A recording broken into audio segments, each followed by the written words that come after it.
The UB Plus S1 circle speaker has dropped a lot in price. This means it is pretty similar in price to the Teufel Rockster Go 2. There's also a reason why I did this comparison. And I have to give the edge a bit to the UB Plus, but it is a bit of a mixed bag opinion. So this speaker has a very good deep bass performance. It's something I also mentioned in other videos, but there's one downside about this deep bass, which is really deep. It goes pretty low, like around 40 Hz or so, and that's pretty good for this kind of speaker for sure. It's just that it is some limitation to its volume. So its bass performance is the best between 40-60% volume. If you use it above 6%, it still has bass performance, but is dropping a bit away. It's not as bad as with some JBL speakers. Like some JBL speakers really drop the bass completely away above 60% volume. With this one, even on 100% volume, you do still have some bass performance, but it is just a little bit less powerful. And this is where the Teufel wins a bit on a higher volume. Yeah, it is no bass king. It's also not necessarily the deepest bass I have heard on this kind of speaker. This also has to do with the limitation of being so flat speaker. Like this one has more like a rounded body where you can also feel a bit more room in and also bigger drivers.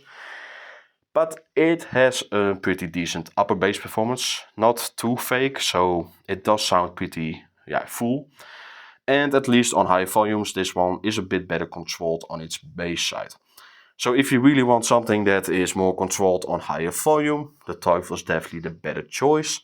But the UB Plus, especially on background sound, and if you don't want to use a speaker that loud anyways, it is so nice sound with its much deeper bass performance on, let's say, 46% volume.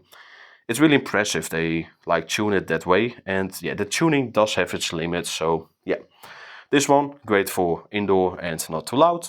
Teufel better for outdoor, and you can use this also a bit on the louder side. So without further ado, here's some audio comparisons. I use them both on, let's say, around 60-70% volume to make it fair for both speakers on their bass performance. So let's get started.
Come into my